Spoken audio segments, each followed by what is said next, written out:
Hey guys, it's Alex VA back here with another video, and tonight's video is going to be a Yandere style X listener. So I don't know, I might make a couple parts to this. I don't know if I'll make it a series. For all of you guys asking about my Vance series, I most likely won't finish it, but I will post, the black phone here and there, when I come up with an idea. But for right now, here's a Yandere style X listener for you guys, and I hope you guys enjoy. All throughout high school, elementary school, middle school, basically all throughout school, you were friends with Travis. Only because he was known as the school bully, and if you befriended him, he wouldn't bully you. So that's kind of how you knew him. You were friends with him. You got him out of a lot of fights and stuff, and you were one of the only ones that knew that he, liked males. And you had found out about things that his father would do to him, such as hitting, yelling, and you would try your best to get him out of those situations. But one day, a new kid came to our school, or came to yours' school. His name was Sal Fisher, but everyone called him Sally Face. You just called him by his name because, well, you just feel like Sally Face is a very mean name. You didn't know him very well, though, so you didn't really talk to him much. But as you guys grew older, you noticed that he, stopped going to school almost. And you didn't know why. You thought that he dropped out like Larry did, but he didn't. He would show up off and on, but he wouldn't go every single day. At graduation, you saw him there, probably going to cheer on. You saw him there at graduation, not only to graduate, but to watch Ashley graduate. He's always been the weird type around you. He would act all stuttery and wouldn't really talk to you. But you guys would have, those little highs and hays, or how are you doing? And in a lot of classes that you guys shared together, he wouldn't go all the time. You didn't know why, but he just wouldn't. But you were okay with that. He was probably really shy around you, and you didn't mind. Until you guys graduated from high school. That's when things started to get really weird with him. He seemed a lot closer to you. He, even barely knowing you, he invited you to come live with him. With him, Todd, and Neil. But you declined the offer since you promised Travis that you would get him out of his house once he graduated. You did. And you were going to stay with Travis. But Sal didn't seem too happy about that. You tried telling him that it was fine, but he didn't listen to you. He kind of just, got mad. But even after that, he would still ask to take you out to, dinners and stuff like that, like you guys were dating. And throughout that time frame, you guys became really close. And, really close friends. And,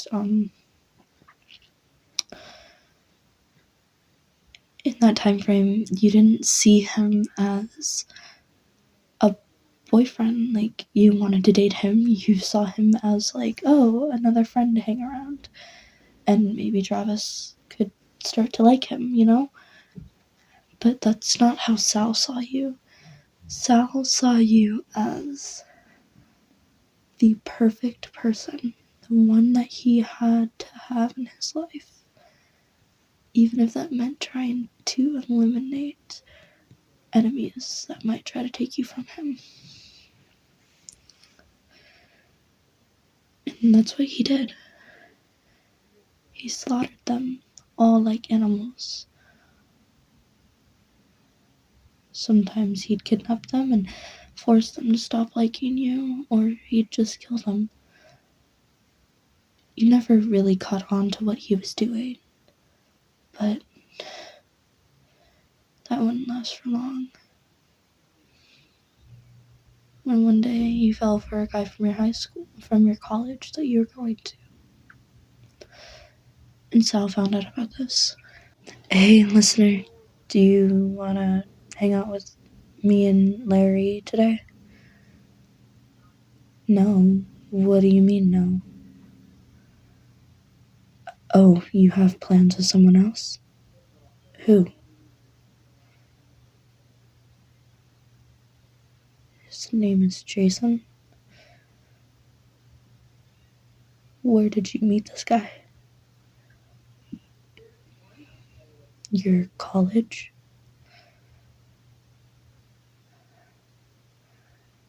Yeah, I'm okay. You go have fun with him. I'll just tell Larry that it'll just be us two. Hmm. Hey, dude, what's up? Hey, Larry, we're gonna have to cancel the plans today. Oh, why? I don't feel too good, and listener is, made plans with someone else, so... Oh, okay, we can definitely go some other day. Yeah, totally. Will you check up on my dad? Yeah, of course. Thanks, okay. I'm gonna go. I have some business to take care of. Alright, Larry. Alright, Sal. Have fun. Will do. Bye, Larry. Bye, Sally Face. Sal always carried his pocket knife on him. He just did. So, he knew where your college was, and he knew that you stayed in the dorm, and also happened to know your dorm room number and how to get in. So, when he knew that you were gone, he sneaked into your apartment and started looking for this Jason guy, or a way to get a hold of this Jason guy. And that's when he found a slip of paper with the name Jason. Underneath it was a phone number and an address. He smiled under his mask as he took a picture of the piece of paper and left your house, or your apartment. He was walking down the street, the pocket knife in his hand, as he came to the house. He looked for a way to get in, as he could see that somebody was clearly home. And he found an open window that he could sneak in through. Jason must have been up in his room or taking a shower or something, because he was nowhere in the house. So Sal jumped in his closet and waited for him to come back. And sure enough, he came back into his room with a pair of shorts, his shirt off, and a towel wrapped around his shoulders. After he turned around, Sal walked out of the closet, putting his hand over Jason's mouth so he couldn't scream, and stabbing him in the back. Jason fell to the floor, not being able to scream because he was choking on his own blood. Sal flipped him over with his foot and looked at him, taking off his masks to reveal his face. This is the last face you'll see before you die. You should have stayed away from listener. I could have given you a warning first, but would you have listened to me? Oh, right, you can't talk. You're choking on your own blood. Well, as much as I like to see you squirm and trying to scream as you beg for your life, I can't see you hurt for so long. Sal then raised his pocket knife behind his head and slammed it down into the guy's throat, slamming it down into his throat multiple times until he stopped moving, and even after that he still slammed it down. After he was done, he got up and looked down at the guy he had just killed, not feeling any remorse, just never-ending love for you. He walked down to the kitchen as he went to go and wash off his pocket knife. He put it back into his pocket, washed the blood off of his hands, and walked out, and climbed out the same window and down an alleyway so he wouldn't be seen coming out of the house. He walked back to his home and laid down on his bed just to get a call from you. Ah, the center. Hello? Whoa, calm down, listener. What's wrong? What? I'm on my way. I'll pick you up, okay? Okay. After Sal hung up the phone, he started to laugh hysterically. His plan had worked. Listener's not gonna be able to hang out with little Jason, and he's gonna have you all to himself. He hopped into his car and drove over to the crime scene, where you could see you on the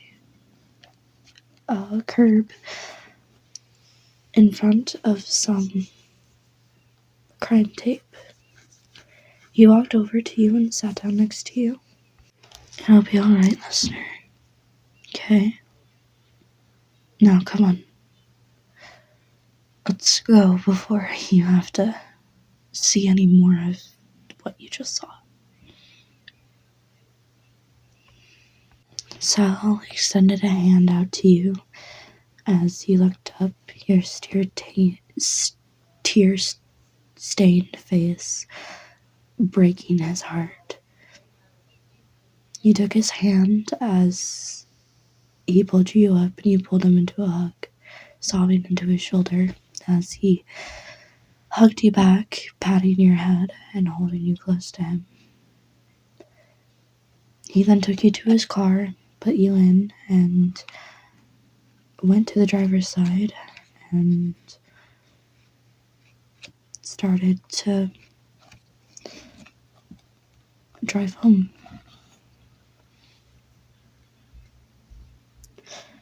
You guys had gotten to Sal's place, and Sal opened the door for you. So you walked into his room, you lay down on his bed. He laid down next to you and asked if you were okay. You simply just nodded and said that you were really tired. He told you to take a nap, and so you did. Sal stood there and watched you. You were so peaceful. He loved that. He felt you move a bit closer to him until, well, you were fully on top of his chest. And he just sat there, kind of shocked at first, and then took it as a chance and started to play with your hair, slowly dozing off after you. Finally, one of his dreams has come true. Only many more can happen, and he was going to make sure they would. Alright, that's gonna be the end. I might make, like, a couple more parts for this, just cause, like, yeah. Anyways, I forgot to put trigger warnings in the beginning, so they're going here. Sorry. But trigger warnings, blood, murder, stabbing, style beginning Yandere in general.